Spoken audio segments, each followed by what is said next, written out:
Warren, how would you define true success? Well, I've said many times that if you get to be 65 or 70 and later, and the people that you want to have love you actually do love you, you're a success. I've never seen anybody that reaches that age. I mean, I'm not talking about somebody that's in extreme poverty or pain or something, but I've never seen anybody that, if they have a lot of people that love them, that is other than happy. And I've seen some very, very wealthy people that they give testimonial dinners to and name schools after and everything. And nobody loves them, you know. Their own kids would say, he's in the attic, you know. But he never came. What are, say, 3 pieces of advice you would give to people who are looking to succeed in business? Well, by far the best investment you can make is in yourself. I mean, for example, communication skills. I tell the students that come that they're going to graduate schools and business, and they're learning all these complicated formulas and all that. If they just learn to communicate better, and both in writing and in person, they increase their value at least 50%. And, I mean, if you can't communicate, somebody says, you know, it's like winking at a girl in the dark. Nothing happens, you know, basically. And you have to be able to get forth your ideas, and that's relatively easy. I did it myself with the Dale Carnegie course. Some people wish I'd taken a shorter course now in terms of my talking later on. But it's just hugely important. And if you invest in yourself, nobody can take it away from you. I mean, the second thing, which I'll get a certain criticism for not living it, but I do tell those students, you know, that if I gave you a car and it'd be the only car you get in the rest of your life, you take care of it like you can't believe. Any scratch, you'd fix that moment. You read the owner's manual. You keep a garage and do all these things, and you get exactly one mind and one body in this world. And you can't start taking care of it when you're 50. By that time, you'll have rusted out if you haven't done anything. So you should really make sure that you just remember that you just got one mind and body to get through life with and to do the most with it. What about life advice? Well, life advice is, you know, the most important thing, aside from the things I've talked about already, is really who you associate with. You want to associate with people that are better than you are. I mean, basically, you'll go in the direction of the people that you associate with, and you want to have the right heroes. You want people, if you want to emulate somebody, you better pick very carefully who you want to emulate. And when obviously you can't pick your parents. They're going to have an enormous influence on you, but you don't get a choice on that. But you get choices as you go down the line, and who you admire, who you want to copy, and the most important for most people in terms of that decision is their spouse. It's also important in terms of a partner in business, but the partner in life is the most important one. You want to pick a spouse that's better than you are, and then he or she, and you hope they don't figure it out too fast. Great. Biggest mistakes people make when investing? Well, they try to, they just don't realize that all you have to do is just buy a cross-section of America and then never listen to people like me or read the papers or do anything subsequently. They think that because you can trade, you should trade. You buy a farm, you buy an apartment house, you can't resell it tomorrow, and you know the cost of moving around. Now you get something handed to you, liquidity, you know, which is instant. You can sell, and the cost of doing it are pennies, you know, compared to other kinds of investment activity. So because they can so easily move around, they do move around, and moving around is not smarter than investing. You have a pretty cool morning routine regarding what you have for breakfast and how prosperous you feel. What is that?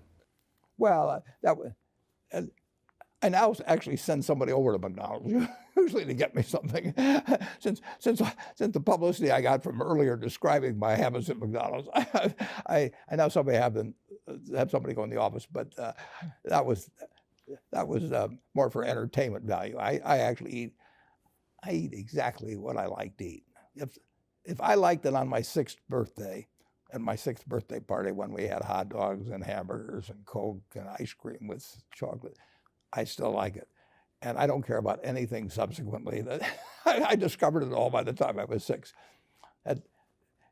if somebody offered me a deal when I was 20 and said, you're going to live 1 year longer, instead of living to 88, you'll live to 89 or whatever it may be, if you eat nothing but broccoli and Brussels sprouts and onions and all these things. I just said, I'll take the last year off. It probably won't be that good anyway. I mean, so I eat what I like to eat. I'm not venturesome in that area. I like how you lumped in onions with broccoli and Brussels sprouts. I've never heard that before. I just don't happen to like onions, but no, I don't put them in the same category. Okay. You and George H.W. Bush, I think. Is business school worth it? Depends on the person, much more than it depends on the school. I mean, I wouldn't worry.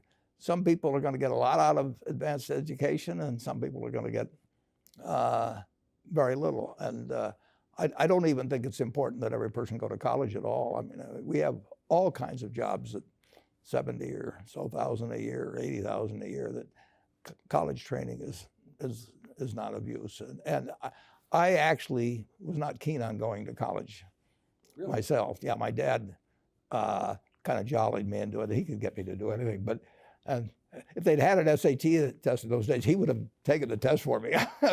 but because I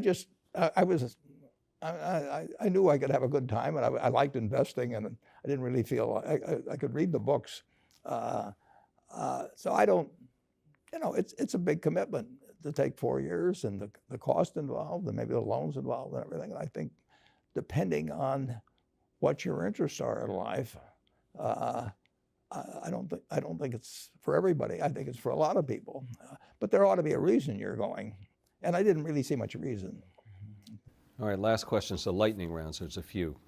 Do you ever drink water? Only under duress. What is your favorite all-time song, Warren? It's undoubtedly, it's My Way.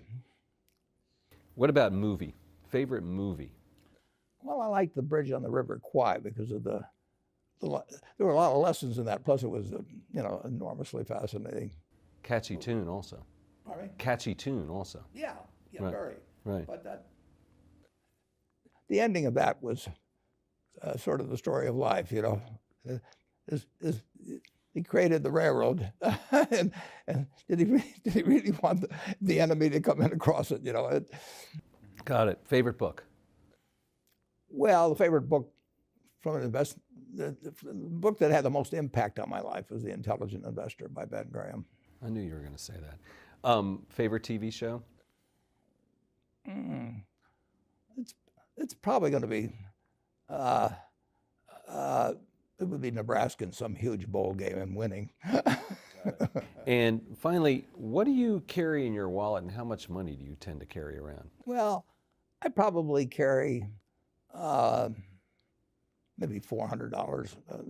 I actually my wife likes to use cash, so I just take home a chunk of cash every now and then she doles it out. She looks at my billfold and sees whether all the hundreds are gone. Sticks a few in there, but it's pretty simple. And credit cards? I've got an American Express card, which I got in 1964, but I pay cash 98% of the time. If I'm in a restaurant, I always pay cash. It's just easier. Warren Buffett, thanks very much.